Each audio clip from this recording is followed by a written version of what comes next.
Teman-teman sekalian yang dirahmati Allah Subhanahu wa taala. Malam ini kita bicara tentang salah satu di antara inti dari iman kepada Allah Subhanahu wa taala. Bisa dibilang hampir semua cabang iman itu intinya adalah sabar. Kita bicara amal soleh apapun dalam Islam, intinya juga sabar. Kita bicara tentang realitas hidup, intinya juga sabar. Dan bahkan kalau kita bicara tentang apa jalan untuk masuk ke surga, banyak. Bisa dengan ibadah, bisa dengan akhlak, bisa dengan ritual, bisa dengan moral, bisa dengan banyak cara untuk masuk ke surga. Tapi semua cara itu intinya sama, sabar.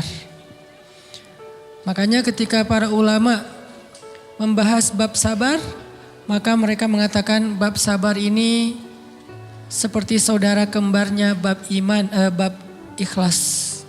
Ikhlas, sabar. Ini dua saudara kembar. Sehingga kalau kita bicara tentang Islam, kita pasti bicara tentang dua hal ini. Pertama ikhlas, kemudian sabar. Ikhlas dan sabar ini nanti menjadi modal kita untuk istiqomah sampai akhir hayat kita.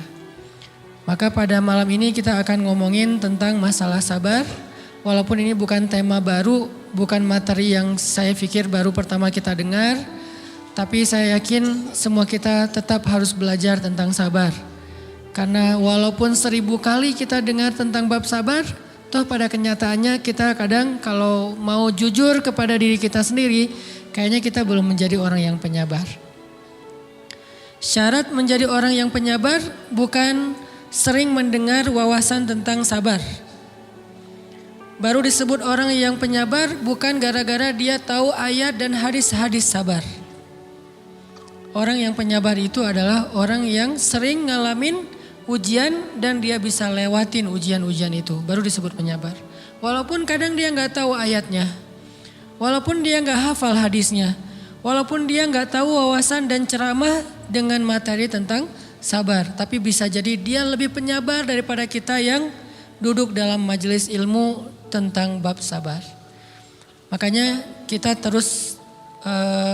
butuh terus untuk belajar sabar, di-refresh lagi dengan kajian-kajian kayak gini. Mudah-mudahan dengan sifat sabar kita akan mendapatkan banyak kebaikan dari Allah Subhanahu wa taala. Teman-teman yang dirahmati Allah Subhanahu wa taala, di ayat kedua surat Al-Ankabut Allah menyampaikan sebuah sindiran. Allah nyindir dengan bahasa, emangnya manusia pikir Allah akan biarin aja mereka mengatakan kami telah beriman, sementara mereka tidak diuji. Ini Allah lagi menyindir orang-orang yang selama ini berputus asa setelah beriman. Berputus asa setelah berhijrah. Berputus asa dan mengeluh setelah bertaubat. Allah lagi nyindir mereka nih. Seolah-olah Allah bilang, kenapa setelah kalian beriman malah kalian masih berkeluh kesah? Kenapa kalian setelah bertaubat malah menjadi ragu kepada Allah? Kenapa kalian setelah berhijrah malah jadi labil? Bukankah harusnya setelah kalian menyatakan kami taubat, kami hijrah, kami beriman, harusnya iman kalian makin mantap? Dan bukti bahwa iman kalian mantap apa? Bahwa ketika kalian diuji, kalian sama sekali tidak goyah. Jadi Allah Subhanahu wa taala seolah-olah mengatakan bahwa ujian adalah tabiat iman. Bahwa ujian adalah tabiat iman. Bisa diuji dengan ujian yang kita tidak suka, bisa juga diuji sebaliknya dengan ujian yang kita suka. Bisa diuji dengan ujian yang sifatnya fisik, bisa diuji dengan ujian yang sifatnya harta, bisa juga diuji yang lebih berat lagi dengan ujian yang sifatnya perasaan. Yang jelas semuanya diuji. Bisa diuji dengan ujian musibah, bisa juga diuji dengan godaan-godaan dari syaitan yang melalui hawa nafsu kita. Bisa diuji dengan kemarahan, dipancing oleh orang lain untuk marah, dipancing di sosmed untuk ngebalas komen-komen mereka, dipancing untuk berdebat, dipancing untuk akhirnya kita saling menjudge, saling menjatuhkan, saling menjelekkan. Ini semuanya bentuknya ujian. Makanya Allah Subhanahu wa taala mengatakan di pembukaan surat Al-Ankabut, kalau ujian itu adalah tabiat iman. Ujian dan keimanan itu nggak bisa dipisahkan. Apa hubungan antara iman dengan sabar? Sehingga Allah Subhanahu wa taala menilai keimanan seseorang itu dengan cara mengujinya. Apa hubungan antara iman dengan sabar? Ternyata ciri yang paling jelas orang yang imannya baik adalah sabarnya. Makin baik imannya, harusnya makin kuat kesabarannya. Jadi orang yang paling beriman itu tidak dilihat dari wawasan agamanya. Itu lebih kepada orang yang berwawasan luas, yang ilmunya banyak. Tapi belum tentu orang yang wawasannya luas adalah orang yang paling baik imannya, belum tentu. Bukankah iblis itu wawasannya luas? Dia mengerti banyak hal yang bahkan kita gak ngerti. Iblis ngerti tentang dunia di langit. Iblis mengerti tentang alam yang ada di surga, alam yang ada di akhirat. Iblis tahu, bahkan udah masuk surga. Jadi ilmu iblis lebih banyak daripada kita sekarang. Tapi kenapa iblis malah tidak sebanding antara ilmunya, wawasannya dengan ketakwaan dan kesolehannya? Karena iblis tidak sabar dengan sebuah ujian. Ujian iblis apa? Eksis. Itu ujiannya iblis. Dia udah lama eksis, followersnya banyak. Setiap dia posting, orang berlomba-lomba jadi first like. Setiap dia posting, di repost rame-rame. Di YouTube viral, channelnya tuh paling banyak subscribersnya. Iblis. Coba cari nanti di YouTube, iblis. Ada gak channel? Itu udah viral banget loh, eksis banget. Tiba-tiba datang pendatang baru. Muncul pendatang baru. Pendatang baru ini tiba-tiba melejit. Followersnya langsung nambah, kejar-kejaran akhirnya disalib. Pas lagi kayak gitu dia gak kuat. Dengan ujian nama besar, ujian eksistensi, ujian popularitas, ujian siapa yang lebih dihargai, ujian-ujian kayak gitu. Sama kayak kita kadang-kadang ngerasa udah banyak jasa dalam sebuah organisasi, udah banyak jasa dalam sebuah komunitas, udah banyak jasa dalam sebuah lingkungan, masjid, sekolah, organisasi, teman-teman. Kita yang paling sering berkorban. Tapi ternyata yang eksis, yang masuk media, yang masuk TV justru orang lain. Itu kan ujian ya. Nah ini nih yang kadang-kadang ujian namanya zulzilu, diguncang perasaannya. Bukan diuji dengan fisik, kadang-kadang ujian sakit, capek, lelah buat kita bisa kita lalui tuh dalam sebuah organisasi nih. Kita lagi bikin kegiatan sosial, baksos di sekolah dengan OSISnya, dengan rohisnya, di kampus dengan BEM-nya, dengan LDK-nya, kita bikin acara baksos. Kan effortnya lumayan ya. Kita begadang untuk meeting, kita survei lapangan, kita kerja malah tidur sehari cuma 1,5 jam, 2 jam. Fisik kita lelah, fisik kita capek, kadang sampai sakit. Sampai dirawat di rumah sakit gara-gara kena misalnya tipes gitu, gara-gara kita habis-habisan bekerja, itu buat kita gak masalah. Ujian fisik kita lalui. Dan besok mau ngadain lagi, kita yang paling semangat dan aktif. Gak masalah capek juga. Gak masalah juga kita lelah. Gak masalah kurang tidur. Gak masalah berjalan jauh. Gak masalah. Satu, ujian harta. Kita yang justru nombokin. Kita yang nalangin dulu modal-modal untuk kegiatan-kegiatan tersebut. Kalau ternyata gak tercover dananya, akhirnya gak bisa dibalikin talangan kita. Gak apa-apa, kita ikhlas. Kita berkorban dengan harta kita. Butuh apa? Saya bayarin. Butuh apa? Kita lewatin ujian harta. Tapi begitu ujian perasaan, kita udah capek, lelah, kurang tidur, nombokin, nalangin habis-habisan. Ternyata teman kita yang jadi ketua panitia ada kadang cuman masalah itu doang. Atau dia yang jadi PR-nya. Yang namanya PR ketika diliput oleh media kan dia yang muncul mukanya kan. Akhirnya diundang oleh misalnya hitam putih lah atau apalah. Kok dia yang muncul di sana? Atau diundang berdua, tapi sampai di sana dia yang banyak ngomong, kita diam aja. Pulang-pulang pundung. Begitu besok mau ngadain lagi, udah gak mau terlibat. Left group. Kenapa itu terjadi? Ujian zulzilu, perasaan. Itu yang dialamin oleh iblis.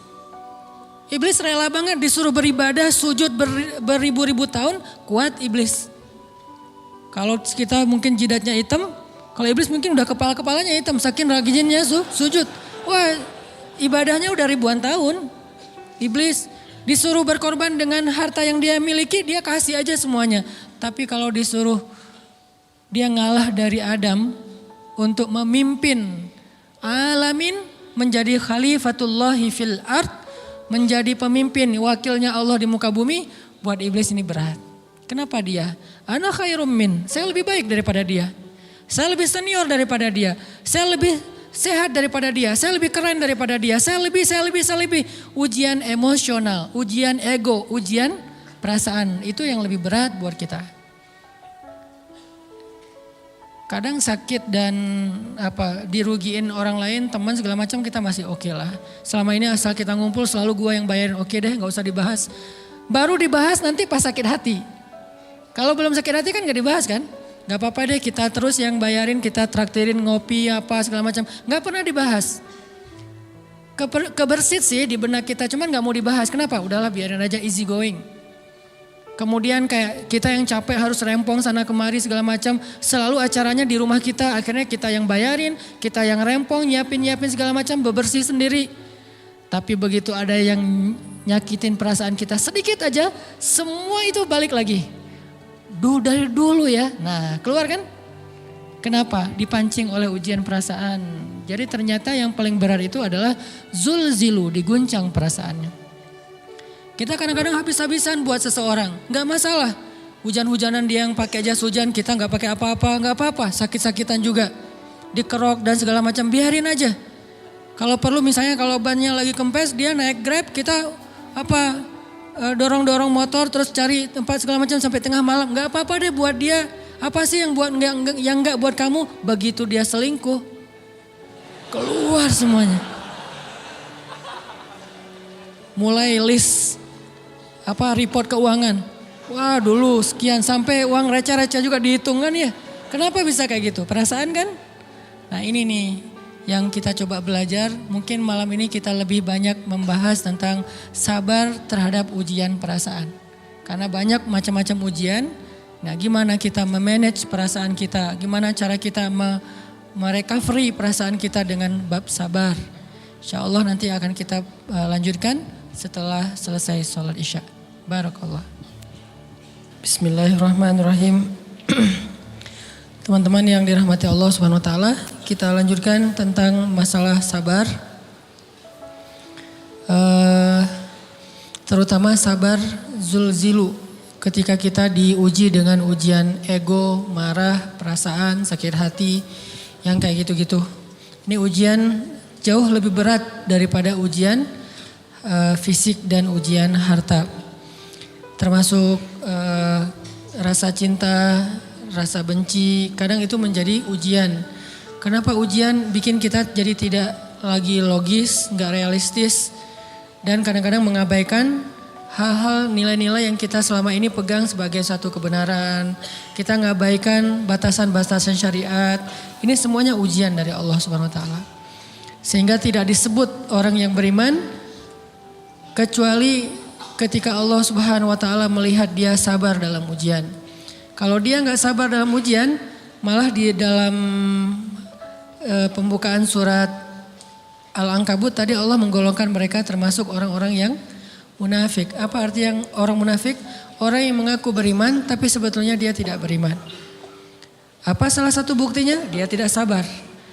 Jadi kalau kita mau menilai diri kita mukmin atau munafik, dan ini bukan materi untuk menjudge orang lain. Oh ternyata dia itu munafik, bukan. Lagi-lagi konsep kita belajar itu angle-nya untuk diri kita sendiri. Saya sangat tidak merekomendasikan kita belajar untuk mendapatkan kaca pembesar, mencari-cari kesalahan saudara kita. Tapi kita belajar untuk semakin bisa bercermin untuk menemukan aib dan kekurangan diri kita.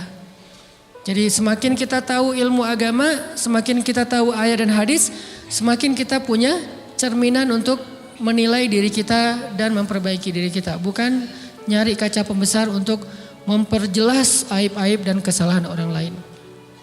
Kalau kita pengen menilai diri kita ini orang yang mukmin atau munafik, caranya lihat aja kita sabar nggak nih, terutama dalam masalah emosional.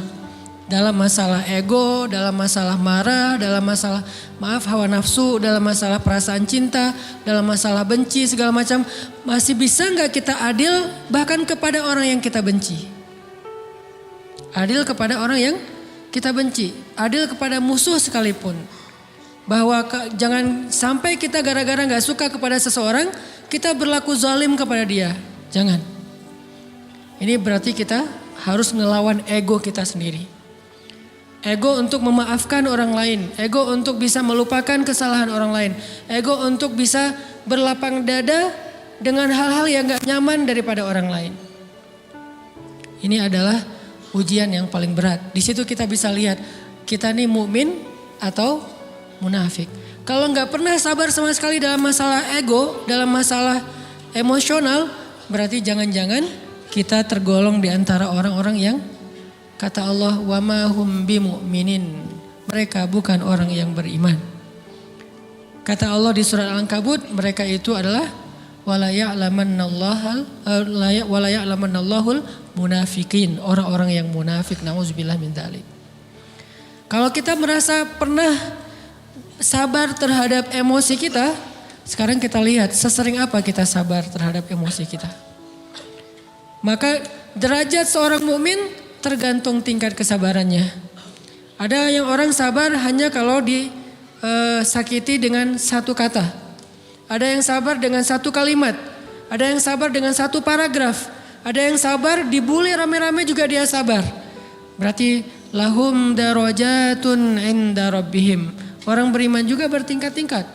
Dan tingkatan itu tergantung tingkat kesabaran kita dalam menghadapi ujian. Salah satunya ujian emosional kita, perasaan kita.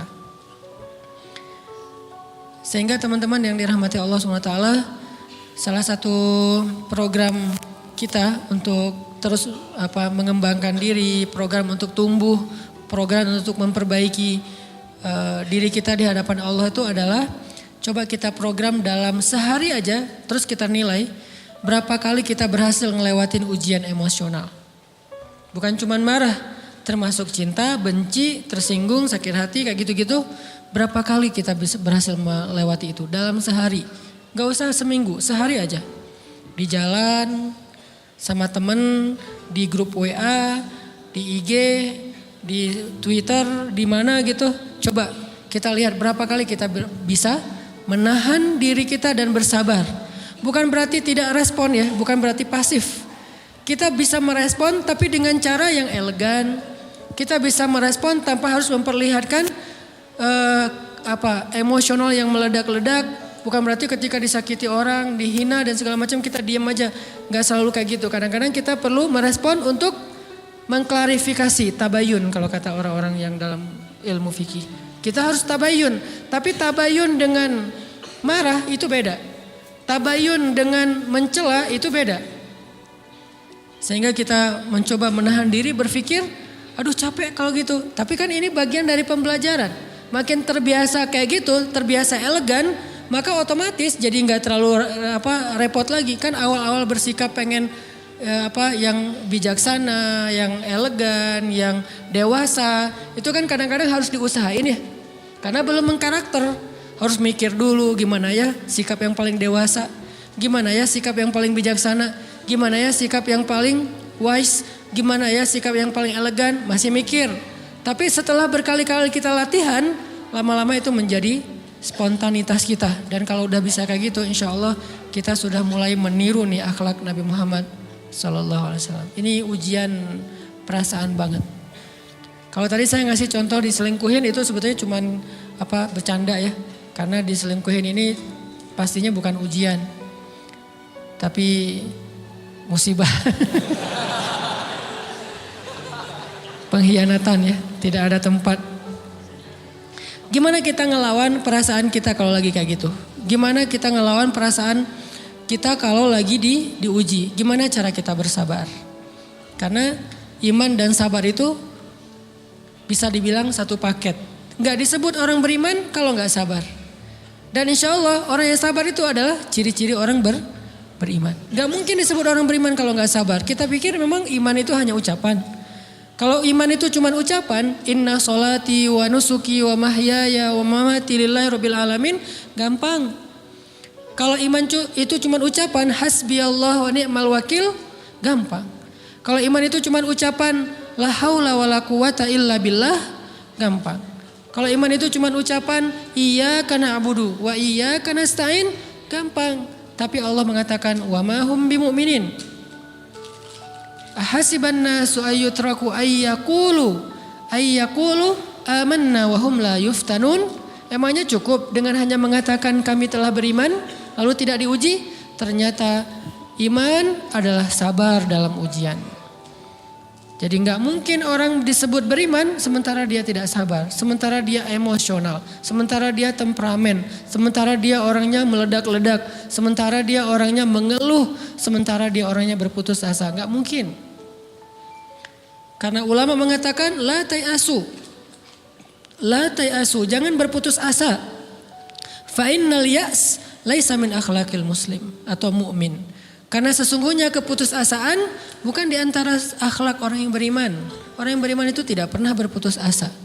Serumit apapun masalah kita, kalau kita punya yakin sama Allah bahwa Allah ala kulli syai'in qadir, maka kita pasti akan punya harapan. Kalau kita yakin bahwa Allahu Akbar, sebesar apapun masalah kita, Allah lebih besar daripada masalah kita, kan? Bukankah kita mendengar Allahu Akbar, Allahu Akbar. Ada gitu yang lebih besar daripada Allah? Harusnya kita tidak pernah berdoa kepada Allah sambil mengatakan, ya Allah saya punya masalah besar. Itu sama aja dengan kita ngeledekin Allah. Sama aja kayak kita datang ke teman kita bilang gini, saya mau pinjam duit. Enggak akan banyak kok, saya tahu kamu kalau kebanyakan kamu enggak akan sanggup. Kan enggak mungkin kita ngomong gitu kan ya. Saya lagi banyak hutang nih. Saya mau minta tolong sama kamu. Insya Allah saya enggak akan minta seutuhnya. Saya tahu kamu juga kurang duitnya. Saya minta dikit-dikit aja lah. Kan enggak gitu kan cara kita minta tolong. Sama aja kita doa, ya Allah saya punya masalah besar. Ngomong ke Allah punya masalah besar.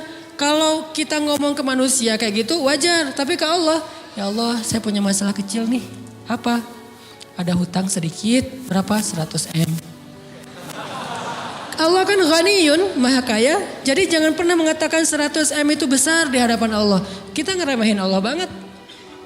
Bukankah Allah maha kaya? Jangan pernah mengatakan bahwa musibah kita, ditinggalkan orang yang kita cintai, dibully seluruh dunia, itu besar di hadapan Allah. Bukankah Allah cukup buat kamu, kata kamu? Inna sholati wa nusuki wa mahyaya hasbiyallahu ni'mal wakil. Jadi Allahu Akbar. Sehingga kalau kita berdoa, ya Allah saya punya sedikit masalah. Bukankah Umar pernah mengatakan, ya nafsi, idza daqat alaikid dunya, fala taquli ya Rabbi indi hammun kabir, faquli ya hammun indi rabbun kabir. Wahai jiwaku, kalau kamu merasakan kesempitan, kegalauan, bingung, sakit, jangan pernah kamu mengatakan, ya Rabbi saya punya masalah besar. Tapi katakanlah, wahai masalah saya punya Rabb yang maha besar. Iman dan harapan, berharap itu nggak bisa dipisahkan. Iman dan sabar itu nggak bisa dipisahkan. Iman dan berserah diri atau menyerahkan urusannya, tawakul atau kita nyebutnya tawakal, nggak bisa dipisahkan. Bagaimana kita mau menyebut diri kita mukmin sementara kita nggak sabar ketika diuji dengan perasaan? Alhamdulillah kalau kita selama ini masih bersabar dengan ujian fisik. Ujian fisik yang setiap hari kita alamin apa? Lelah, capek, pulang kerja, pulang sekolah, pulang dari kampus, ngaji. Capek kan?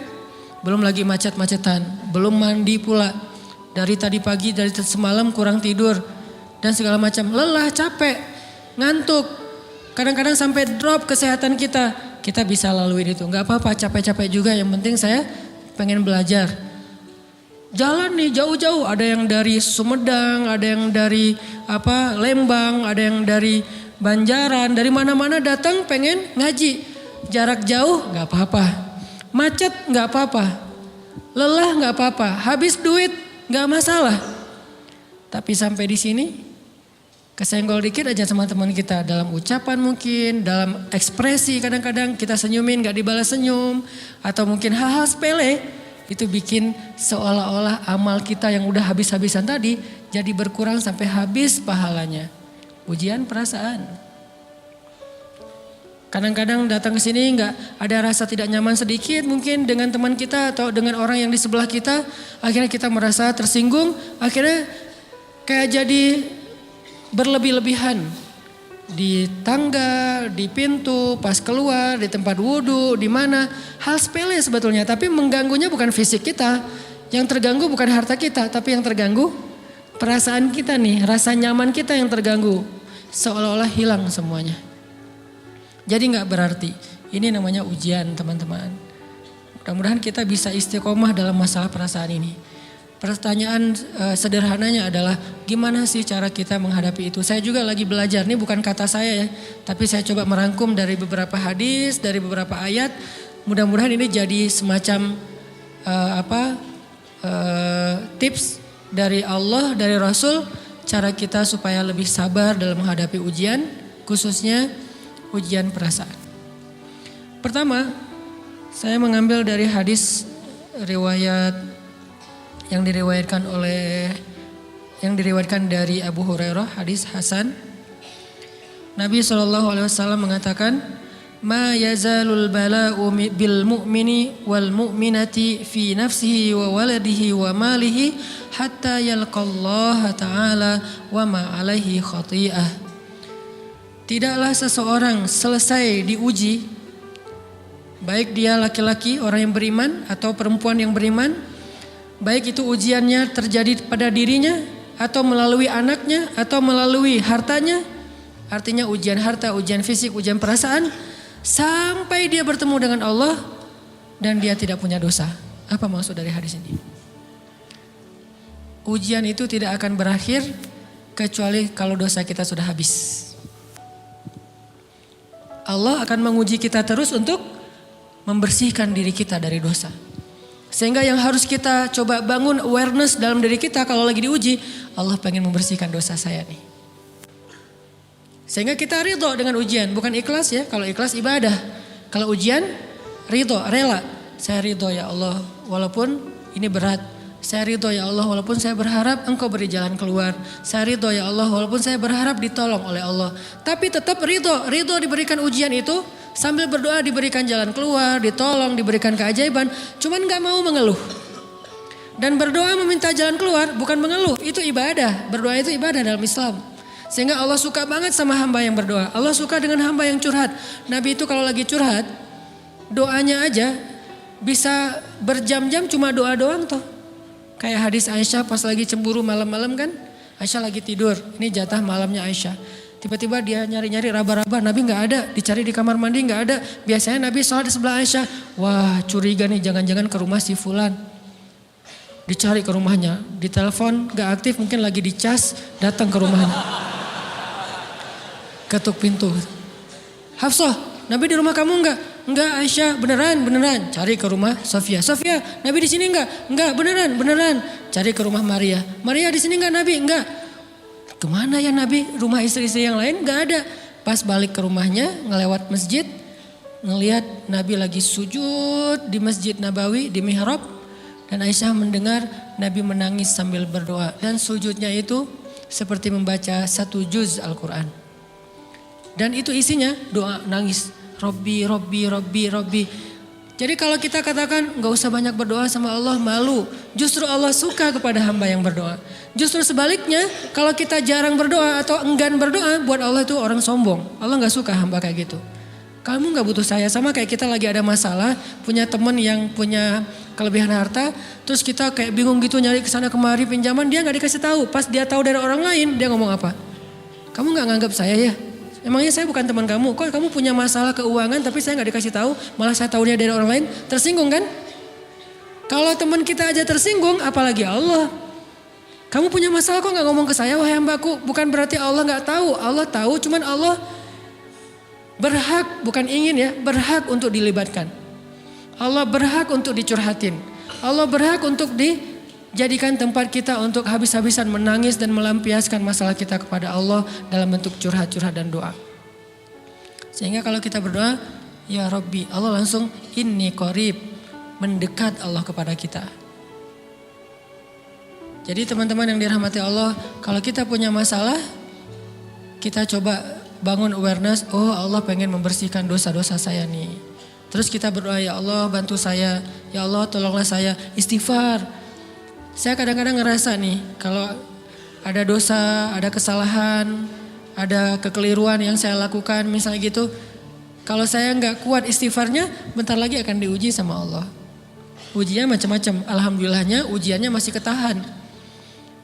Pasti diuji sama Allah. Kalau istighfarnya nggak kuat, taubatnya tuh nggak kuat, langsung diuji sama Allah. Dan saya langsung sadar, oh benar berarti yang tadi ini lagi dihapus sama Allah nih. Perkencang lagi, perkuat lagi istighfar. Kenapa? Karena kalau istighfar kita kuat, berarti kan dosa kita dihapus dengan istighfar ya. Otomatis ujian kita durasinya berkurang. Makin kuat istighfar, makin berkurang. Kalau istighfarnya udah mantap, udah selesai, Allah cabut tuh ujian kita. Diganti dengan kebaikan. Jadi teman-teman, kita coba sadari, oh kalau Allah menguji saya, emang saya banyak dosa. Sebelum kita mencari kambing hitam, nyalah-nyalahin orang lain, sebelum kita marah kepada orang lain, kadang wajar kita marah kepada orang lain gara-gara ucapannya, komennya, teks dari dia, wajar. Tapi sebelum itu, marah dulu kepada diri kita atas dosa dan kesalahan kita yang baru saja kita lakukan. Atau yang dulu kita lakuin dan belum benar-benar kita tinggalkan. Kalau kita ngerasa banyak dosa di masa lalu sebelum kita taubat, hijrah, berarti mungkin itulah alasan kenapa sekarang kita diuji setelah hijrah. Kenapa agak-agak harus jungkir balik setelah kita hijrah. Kenapa harus sedikit berdarah-darah setelah kita hijrah. Anggap aja itu untuk mengkifarat, membersihkan dosa-dosa kita yang telah lalu. Supaya apa? Supaya kalau kita pulang kepada Allah, kita pulang dalam keadaan bersih. Dan itu pasti akan menjadi orang yang paling beruntung. Daripada nanti diberesin di akhirat, mending diberesin di dunia kan. Soalnya kalau diberesin di akhirat itu lebih berat. Akhirat itu perlakuannya beda dengan di dunia. Di dunia kalau kita salah akan dibalas oleh Allah. Kalau kita belum taubat, dibalas oleh Allah sama. Tapi di akhirat ukurannya beda. Sehingga heran ya, kalau ada orang yang merasa beruntung lolos dari hukuman dunia, dia pikir dia udah lolos dari hukuman Allah. Mending dia beresin deh di dunia daripada nanti di akhir berlarut-larut. Itu bahaya banget. Kalau buat saya pribadi dan saya yakin teman-teman juga kayak gitu, gak mau ada masalah di akhirat, mending masalah di dunia aja. Tapi masalah di dunia juga kita gak mau berlarut-larut, pengen cepat dimudahin sama Allah. Caranya istighfar. Tidaklah Allah memberikan kepada kita ujian kecuali salah satu alasannya pengen menghapuskan dosa. Idza kathurat dzunubul 'abdi walam yakun lahu min amalin liyukaffiraha fabtalahu Allahu bil hazan liyukaffiraha.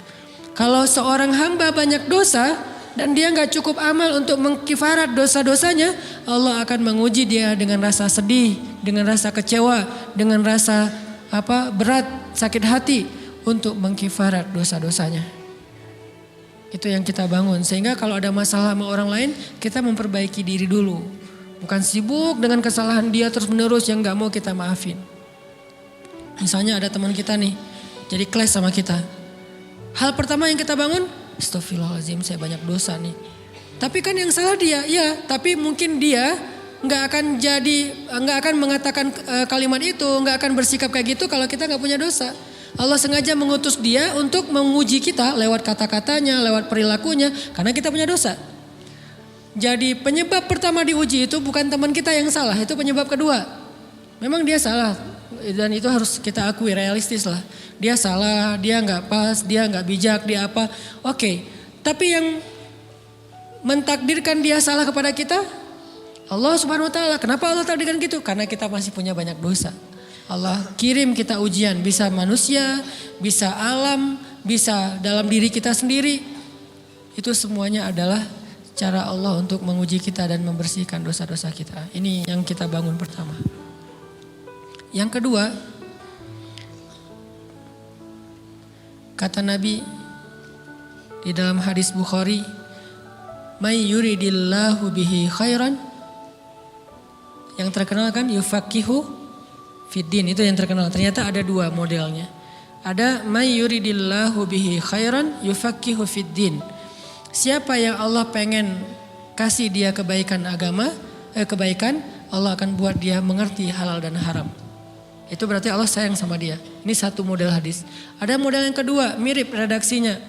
May yuridillahu bihi khairan yusib min. Hadis Bukhari. Siapa yang Allah pengen ngasih dia kebaikan, Allah uji. Hah? Kok gitu caranya? Ternyata kayak gitu rahasianya. May yuridillahu bihi khairan, may yuridillahu bihi khairan. Siapa yang Allah pengen ngasih dia kebaikan, Allah kasih dia musibah atau ujian. Kenapa bisa seperti itu Ustaz? Fa inna ma'al usri yusra, inna ma'al usri yusra. Seolah-olah Allah bilang di dalam ayat itu, kalau kalian mau dapat kemudahan, biasanya lewatnya kesusahan dulu.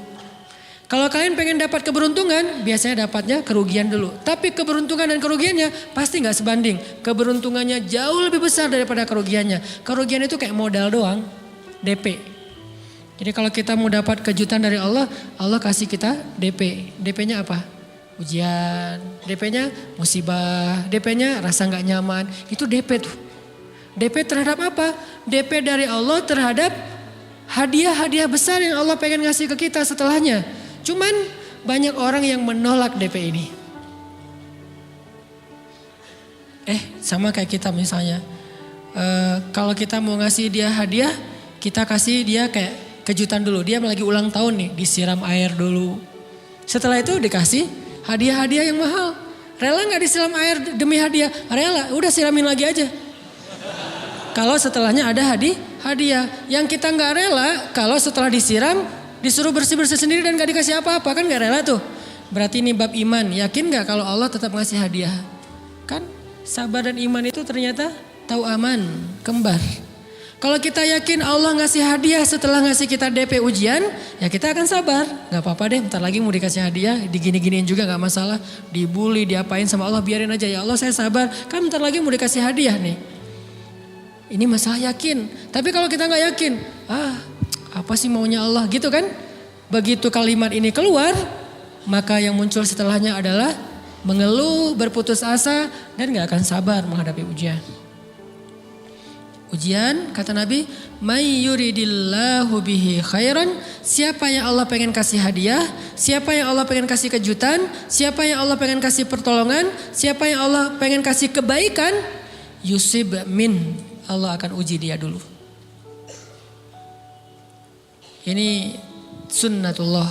Sehingga kalau kita lagi diuji, yang kita lihat jangan ujiannya, apa setelah itu. Gimana ngelihatnya Ustaz gak kelihatan? Dengan mata hati. Istafti qalbak, tanya kepada hatimu, kelihatan gak? Dengan mata hati. Gimana ngelihat dengan mata hati? Dengan iman, saya percaya Allah pasti ngasih kebaikan setelah ini. Orang Allah sendiri yang ngomong, gak ada satu huruf pun di Al-Quran yang salah. Apalagi satu ayat, apalagi dua ayat. Fa inna ma'al usri yusra, ditegesin lagi. Inna ma'al usri yusra. Tapi usr dulu, baru yusr. Dikasih kesusahan sedikit, dikasih kemudahan yang banyak. Dikasih kesusahan sedikit, dikasih kemudahan yang banyak. Ini yang kita coba bangun tajdidul iman. Bangun memperbaharui yakin. Sehingga ketika kita diuji, sedih, wajar. Mengaduh sedikit bukan mengeluh ya. Kalau mengeluh kan nyalahin Allah. Kalau ngaduh, yang namanya orang dicubit kan, itu ngaduh. Tapi kalau apa sih maunya Allah? Nah itu ngeluh. Antara mengadu dengan mengeluh berbeda. Mengadu itu manusiawi. Sedih itu manusiawi. Air mata bahkan bukan hanya manusiawi, itu rahmat dari Allah. Orang yang gak bisa menangis itu yang bahaya. Kalau kita masih bisa menangis, berarti kita masih peka hatinya. Bukankah anak kecil paling sering menangis? Berarti hatinya peka. Siapa lagi selain anak kecil yang paling sering menangis? Cewek. Cowok itu emang gak punya perasaan, makanya jarang nangis. Cewek dikit-dikit nangis, jangan bilang, cemen banget sih nangis apa, cengeng apa. Enggak, karena dia perasaannya lebih peka dari kita. Itulah kenapa Allah menitipkan bayi kepada perempuan. Kalau dititipin ke laki-laki hancur. Di balik kepekaan perempuan, di balik sensitifnya perempuan, di balik perasaannya yang luar biasa, di situ Allah Subhanahu wa taala menitipkan amanah, dia yang paling baik dalam merawat bayinya. perempuan secara umum mungkin lebih banyak bicara daripada laki-laki ya. Walaupun ada orang yang perempuan pendiam banget, ada yang nggak ngomong sama sekali, misalnya diem-diem aja, ada. Tapi secara umum perempuan lebih banyak berucap daripada laki-laki. Emangnya ini kekurangan? Bukan. Ini kelebihan. Kalau dia berikan itu dalam hal yang tepat. Apa yang tepat? Mendidik anak. Justru karena perempuan banyak ngomong, lebih baik dalam mendidik anak daripada laki-laki. Laki-laki itu kurang mendidik, kurang mengedukasi kepada anak dengan usia tertentu karena dia jarang memahamkan. Salah hanya marah, salah hanya ditegur. Kalau ibunya jelasin gini sebelum tidur ibunya yang ceritain banyak cerita. Saya sendiri ngalamin sering mana seorang ayah sama ibu interaksi sama anak dalam bentuk verbal. Sering ibu. Jadi menangis itu rahmat dari Allah. Gak apa-apa, nangis aja. Dan itu tidak disebut mengeluh. Kamu kok nangis? Ya kan orang Islam harus sabar. Emangnya nangis dengan sabar itu bertolak belakang? Sabar tetap sabar. Ya nangis jalan aja terus nangis. Nangis apa pakai nangisnya nggak cuma nangis doang. Emotikonnya juga nangis, berderai-derai gitu. Sampai air matanya menggenang gitu kan ya. Boleh lah. Ditambah lagi dengan visual menangisnya. Posting bahwa dia lagi tertusuk duri. Dengan postingan kaktus atau apalah. Dia pengen share ke semua orang bahwa saya sedang sedih. Sehingga nanti ketika ada orang yang menghibur dia dengan sedikit kata-kata yang sabar ya segala macam. Wah makin berderai-derai. Itu belum jadi. Kecuali dia keluarkan kata-kata mengeluh. Baru dia disebut orang yang banyak mengeluh. Berputus asa. Kalau mengaduh wajar. Walaupun ada nabi udah diuji berat gak mau mengaduh. Apalagi ngeluh. Zakaria. Digergaji mengadu aja enggak. Kenapa? Karena kata malaikat kalau kamu mengaduh sedikit aja. Maka Allah subhanahu wa ta'ala akan menghancurkan kaum ini. Dia kasihan kepada kaumnya enggak mau mengaduh. Satu-satunya orang yang kita tidak boleh mengaduh hanya orang tua. Atau itu mengeluh kalau untuk orang tua. Kalau yang lain enggak disebut mengeluh. Kalau ke teman malas enggak apa-apa. Jangan sering-sering tapi. Apaan sih? Ke teman boleh. Tapi ke orang tua, saja itu bukan lagi mengadu, itu sudah mengeluh. Khusus untuk orang tua. Kalau di antara manusia. Kalau kepada Allah dan Rasul, pastinya lebih dari itu. Ketika kita diam saja, tidak langsung beranjak sami'na wa ata'na labbaika ya rabbi wa sa'daik, enggak memenuhi panggilan Allah, itu sudah disebut bagian dari kufur ingkar.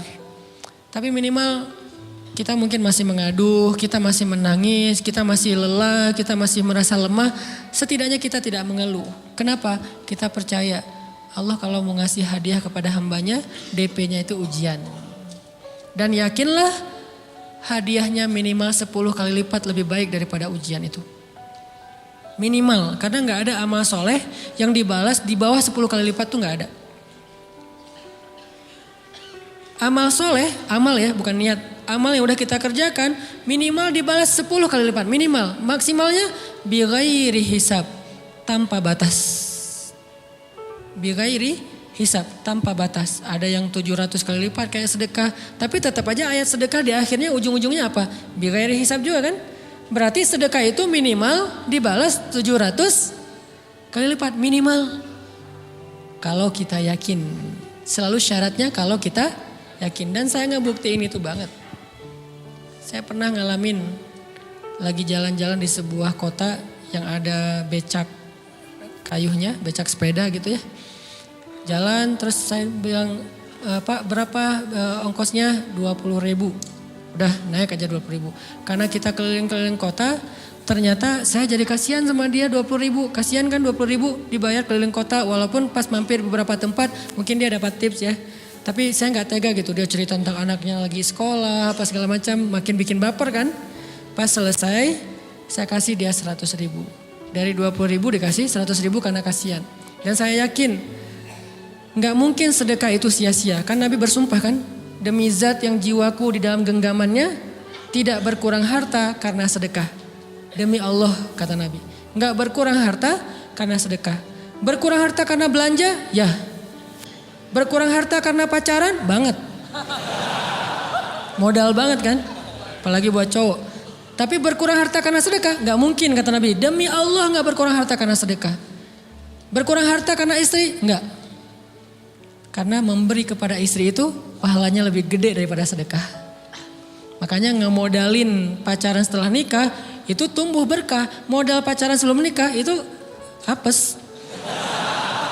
Jadi kalau pengen modal nih, ngemodalin cewek, traktir, ngapa-ngapain, bayarin, jangan sebelum nikah. Sebelum nikah jadi orang pelit aja, nggak apa-apa. Tapi setelah nikah, jor-joran ngasih, apalagi yang, bayarin semuanya. Kenapa? Pahalanya lebih gede daripada sedekah.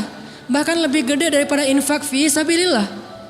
Seorang suami memberi nafkah istri, itu pahalanya terkadang lebih besar daripada kita berinfak untuk fi sabilillah, untuk korban perang. Saya heran kalau ada orang sedekahnya rajin tapi ke istrinya kikir, aneh, berarti dia gak ngerti konsep.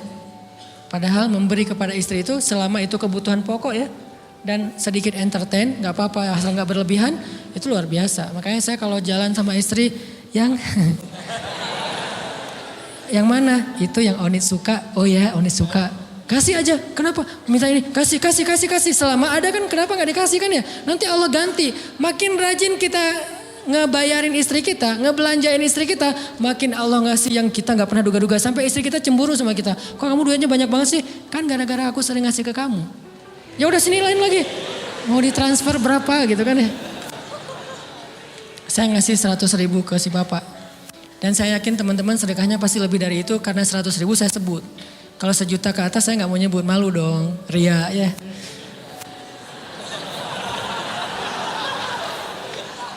Sebenarnya gak pernah sih. 100.000 deh. Karena kan kecil. Saya kasih 100.000. Ternyata begitu saya kasih 100.000 dia doa. Nah ini nih pentingnya sedekah ke orang yang membutuhkan tapi gak minta-minta. Dia tulus. Dia langsung doa. Ya Allah Pak mudah-mudahan rezekinya lancar, berkah, bertambah dan segala macam, bahagia keluarganya. Doa-doa ini semuanya dikabulkan dalam hitungan hari. Pertama bertambah bahagia rumah tangganya, dapat kecupan dari istri. Dia nganggap suami saya cowok banget sih. Mulai 1 nih. 2, demi Allah selang 15 jam kalau nggak salah, karena waktu itu malam, besok paginya ada orang yang ngejar-ngejar saya pengen ngasih hadiah. Ustadz saya pengen ketemu Ustadz. Maaf saya nggak bisa ketemu sekarang, lagi rush, lagi tight schedule gitu-gitulah, sok-sok gaya nggak jelas gitu ya. Terus Ustadz saya pengen banget ketemu, dia nggak ngomong pengen ketemu apa. Kalau dia bilang mau ngasih duit kan langsung saya prioritaskan kan ya. Berhubung dia nggak ngomong, ya udahlah, saya sosok jual mahal gitu. Tapi yang namanya rezeki kan gimana kita tolak, dia datang kan.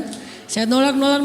Pokoknya sebentar aja 5 menit nggak akan ganggu waktu Ustadz. Ya udah besok pagi ya pas breakfast gitu, pakai gaya-gaya dikit breakfast. Pas breakfast, oh ya siap Ustadz. Jam berapa? Jam 8. Udah janjian jam 8. Mungkin orangnya nih dengar live streaming, Pak jazakumullah khair jaza. Makasih banyak, mudah-mudahan Allah tambahkan rezekinya. Terus beliau besok mau flight ke luar kota jam 8. Akhirnya ngubungin lagi malamnya, Pak Ustadz maaf gak bisa ketemu besok. Karena saya jam 8 itu jadwal terbang. Oh ya udah gak apa-apa, seneng dong saya gak jadi ketemu kan. Tahu gitu kan nyesel saya tuh, seneng. Besok pagi jam 6, Pak Ustadz alhamdulillah ternyata penerbangan saya di delay ke jam 11. Allah delay penerbangannya demi ngasih rezeki buat saya. Kan luar biasa kan. Nah, ini hikmah kepedean saya, kegeeran kepada Allah gitu. Di delay demi saya.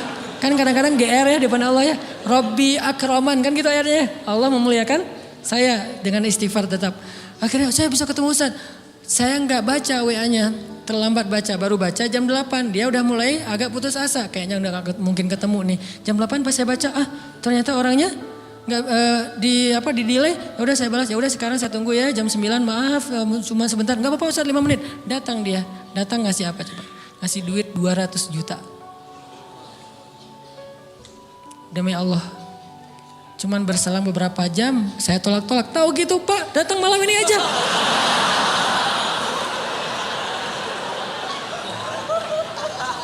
Harusnya malam itu juga saya cari orangnya. Kalau perlu saya yang nyamperin Bapak. Sherlock, saya kejar. Manusia gitu banget ya. Tapi Masya Allah di situ saya jadi tahu, oh doa orang itu lebih akurat, lebih mantap, lebih diijabah daripada doa saya. Mungkin bukan karena sedekah, tapi karena doa setelah sedekah. Ya Allah dan segala macam dimudahkan sama Allah. Itu luar biasa loh. Saya nggak percaya, saya pikir main-main, orang nih iseng kayaknya pengen ketemu doang, pengen selfie. Ternyata pas saya cek, ditransfer, di capture, Ustadz udah ditransfer. Saya, jangan-jangan nih jebakan Batman gitu ya. Nyari-nyari sana segala macam. Alhamdulillah ternyata emang niat baiknya pengen, alhamdulillah saya terkesan, saya dapat hidayah lewat Ustadz segala macam. Sekarang saya pengen membalas jasa Ustadz walaupun kecil 200 juta. Untung saya nggak kaget dan kemudian pingsan. Pak 200 juta stroke kan ya, bahaya. Lebih mahal dari 200 juta. Ini keajaiban ya teman-teman. Jadi kita tuh, saya kan sering bilang keajaiban itu terjadi tergantung tingkat iman. Bukan saya udah soleh banget enggak. Saya belajar terus untuk yakin deh sama Allah. Modal kita tuh kan gini sebetulnya kan. Duit kita tuh banyak loh teman-teman. Cuman gak disimpan di bank, gak disimpan di saku. Disimpannya di sisi Allah. Bedanya apa sih? Kenapa kita kalau disimpan di bank tenang? Saya lagi punya duit banyak dari 100 juta. Di mana? Di bank. Aman. Kenapa kalau disimpan di saku? Aman. Tenang. Kenapa kalau disimpan Allah gak tenang? Kenapa kalau disimpan di Allah kita bilang gak punya duit? Ini kan gak fair sama Allah. Gak punya duit nih. Siapa bilang gak punya duit? Kan ada Allah. Tinggal minta sama Allah. Tapi gak ada wujudnya. Tapi kan ada janjinya. Bukankah janji Allah lebih kuat daripada wujud?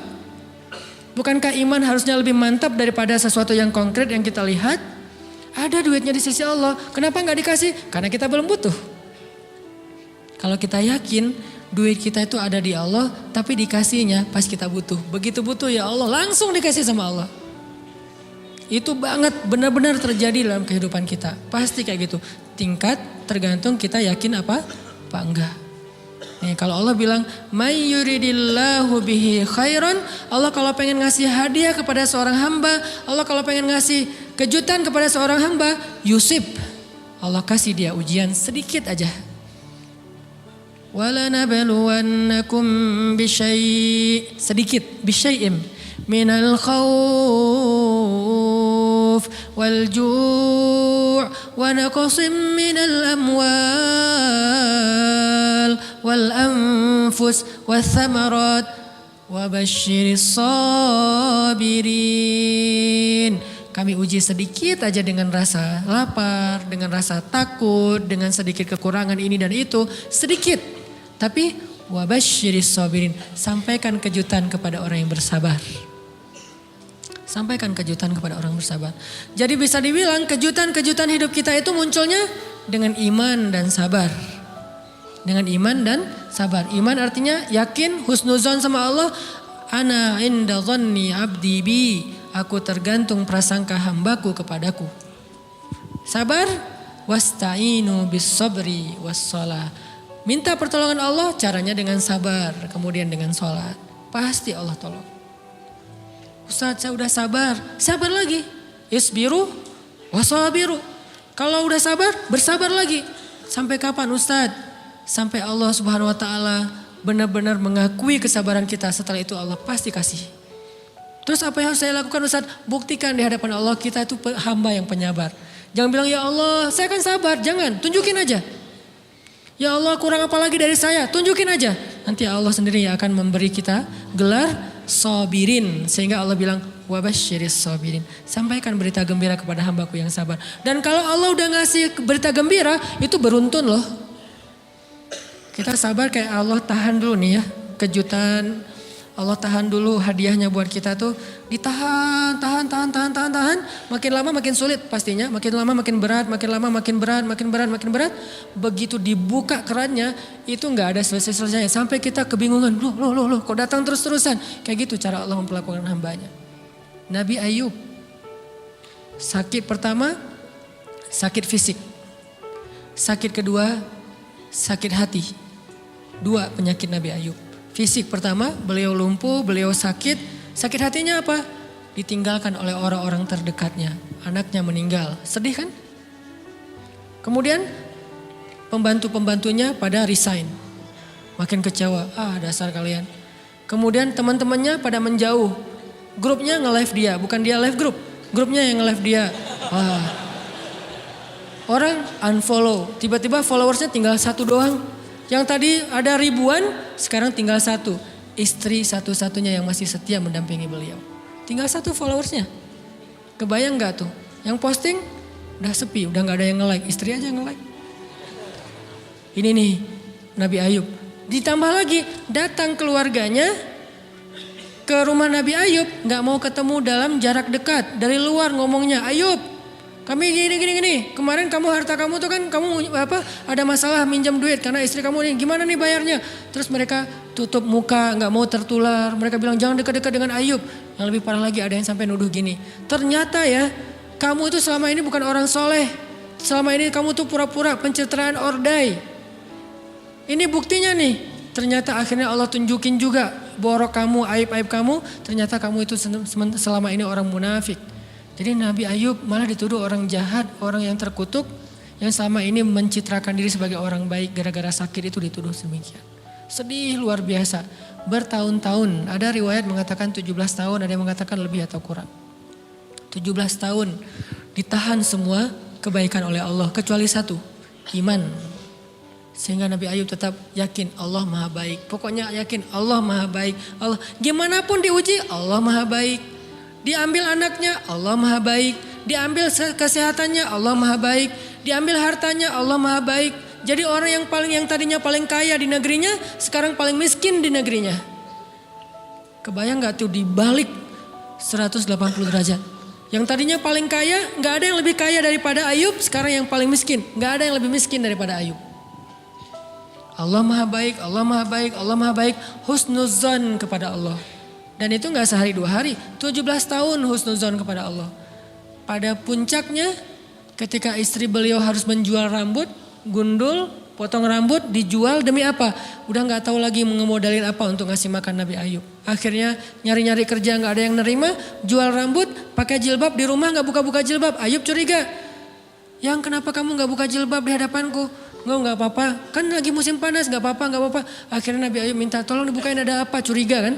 Pas dibuka udah botak rambut istrinya. Nabi Ayub menangis, kenapa, apa yang terjadi? Istrinya bilang, suamiku gak ada lagi modal buat kita makan. Saya cari-cari kerja sana sini gak ada yang nerima. Bahkan untuk mandiin hewan aja gak diterima. Akhirnya saya jual rambut saya, mudah-mudahan bisa untuk kita makan beberapa hari. Istrinya keluar, Nabi Ayub menangis, baru Nabi Ayub berdoa. Itu juga doanya malu-malu dan husnuzon. Malu-malu, husnuzon. Gimana kalimatnya? Rabbi massaniyaddur. Ya Allah, saya sakit. Gitu doang ngomongnya. Bukan, ya Allah udah sekian tahun saya sakit, saya gini, saya gitu. Enggak. Ya Allah, saya sakit. Wa anta arhamur rahimin. Tapi tetap ya Allah buat saya engkau yang paling baik. Coba, masih ngomong gitu? Arhamur rahimin, gak apa-apa. Jadi seolah-olah mau ngomong, ya Allah saya sakit, tenang saya gak ngeluh ya Allah, engkau tetap yang paling baik. Gitu coba Nabi Ayub ke Allahnya tuh. Langsung Allah munculkan mata air di bawah kaki Nabi Ayub. Tiba-tiba beliau jadi basah, mandi, sembuh semua penyakit, rontok dengan semua luka-lukanya. Dan wajah Nabi Ayub semua tubuhnya menjadi muda, yang usianya tadi udah 80-an tahun, tiba-tiba menjadi di antara 35 tahun. Itu usia ideal. Maaf ya, saya usianya kurang lebih segitulah. Usia penduduk surga antara 30 sampai 40 tahun. Itu usia penduduk surga. Dan usia itu mempertemukan 2 kebaikan. Fisiknya sudah sempurna dan akalnya juga kebijaksanaannya sudah sempurna. Kalau di bawah 30 tahun fisiknya sempurna, akalnya belum sempurna. Kalau di atas 40 tahun akalnya sempurna, fisiknya sudah berkurang. Antara 30, 40, 45 ya kurang lebih segitulah. Nabi Ayub menjadi muda lagi. Jadi keren. Persis kayak masa mudanya. Jadi kalau ngelihat foto yang postingan pertama di Instagramnya tuh mirip nih. Kan udah postingan yang ke 1000 ya. Udah berapa tahun dia pakai akun yang sama. Wah mirip dengan yang dulu. Istrinya datang. Begitu datang, astagfirullahaladzim. Ada cowok keren di rumahnya. Tapi mirip Ayub. Cuman gak mungkin ini Ayub. Langsung nyari Ayub. Di mana Ayub? Kata Ayub, saya Ayub suami kamu. Enggak kamu bukan Ayub. Suami saya tuh udah tua. Suami saya sakit-sakitan. Kamu bukan Ayub. Mirip sih. Akhirnya saya Ayub. Apa buktinya kamu Ayub? Ditunjukkan buktinya oleh Nabi Ayub. Apa buktinya? Nabi Ayub menyampaikan beberapa kenangan mereka berdua di masa lalu yang gak ada yang tahu kecuali mereka berdua. Itulah pentingnya kita menyimpan kenangan.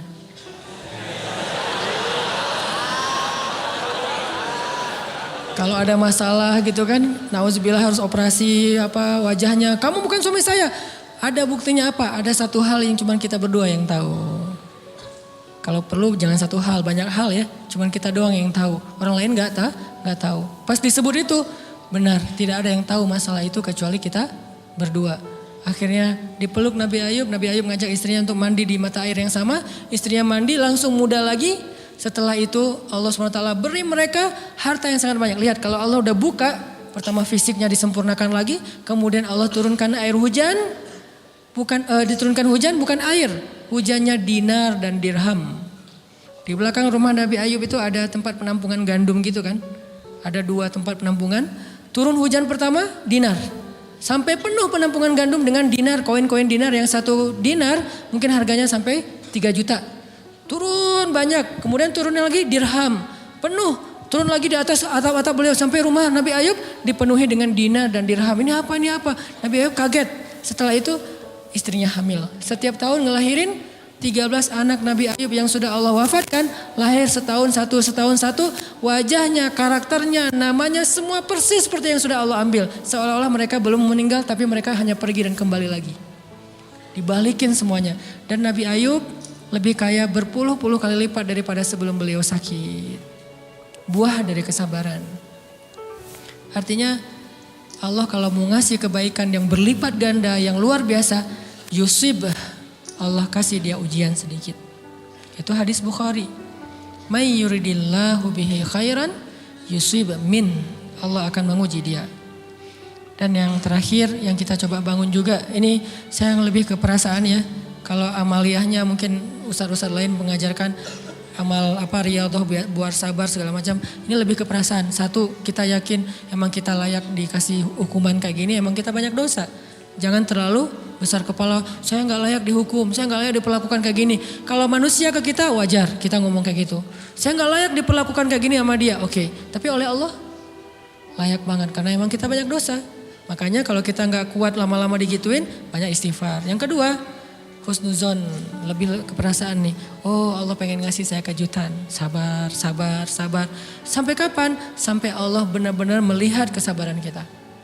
Yang ketiga, nah ini juga lebih ke perasaan. Allah itu kalau kangen kepada kita, ngasih kita ujian. Terutama kita yang kalau gak dikasih ujian, jarang romantis sama Allah. Kalau udah dikasih ujian, Allah Akbarnya tuh bergetar gitu. Allahu Akbar. Kenapa banyak ujian? Tapi kalau lagi normal, sholat mah sebelah kaki, santai aja. Kalau perlu bersandar gitu ya. Sholatnya gak wudhu, tayamum cepet-cepetan, biar gampang gitu. Kan tayamum juga boleh Ustaz, kayak gitu-gitu lah. Kenapa? Kalau lagi normal. Doa, Rabbana atina fid dunya hasanah. Kalau misalnya baca dalam sholat, qul huwallahu ahad, itu juga dibagi 3 rakaat. Tapi kalau lagi diuji, Alif Lam Mim, Toha, Yasin, semua dibaca pembukaan surat. Khatam 30 juz teh. Kenapa? Lagi diuji. Sholat panjang, doa ya Allah, habis-habisan. Baru takbir udah nangis, Al-Fatihahnya nangis. Terus kalau ini baca Al-Quran, Bismillahirrahmanirrahim, khusyuk gitu. Tahajud, belum malam dia udah tahajud gitu. Tahajud, kirain udah saking semangatnya. Maksudnya apa belum malam dia udah tahajud? Dari sore udah kangen malam. Kapan ya malam, kapan ya tengah malam, kapan ya saya pengen tahajud, kangen dengan tahajud. Kan ada orang kayak gitu, saya kenal beberapa orang yang katanya hanya menunggu malam aja setiap hari. Setiap pagi kapan ya malam. Pas malam bahagia tahajud. Pagi lagi kapan ya malam. Artinya belum malam udah tahajud. Saking kangennya dengan tahajud. Rindu banget sama Allah. Romantis banget dengan Allah. Khatam Al-Quran berkali-kali dalam seminggu. Begitu dia dikasih jalan keluar. Menjauh sampai lupa sama Allah. Sehingga kalau Allah kangen sama dia. Allah kasih dia ujian dikit. Ta'ala ya abdi. Kesini wahai hambaku, kesini. Biar kita berdua-duaan lagi nih. Kalau gak mau digituin. Tetaplah dekat kepada Allah walaupun kehidupan kita dalam keadaan mudah. Tetaplah romantis sama Allah, tetaplah gampang tersentuh oleh ayat-ayat Allah walaupun hidup kita dalam keadaan normal. Mudah-mudahan 3 rahasia ini bisa menjadikan kita berhusnuzon dan terbangun awareness kita ketika kita lagi diuji. Terutama ujian-ujian yang spontan muncul dari kata-kata teman kita, dari sikap orang lain. Langsung ingat, oh saya emang ada dosa yang mau Allah hapus. Oh habis ini mau dikasih kejutan. Oh Allah lagi pengen dekat sama saya. 3 hal ini mudah-mudahan terus kita latih. Awarenessnya yang dilatih bukan hadis-hadisnya yang dihafal. Mudah-mudahan ketika diuji spontan kita langsung sadar. Langsung balik on the track. Insya Allah Allah Subhanahu wa taala istiqomahkan kita fis sarra wa fit dharra, dalam keadaan suka maupun dalam keadaan duka.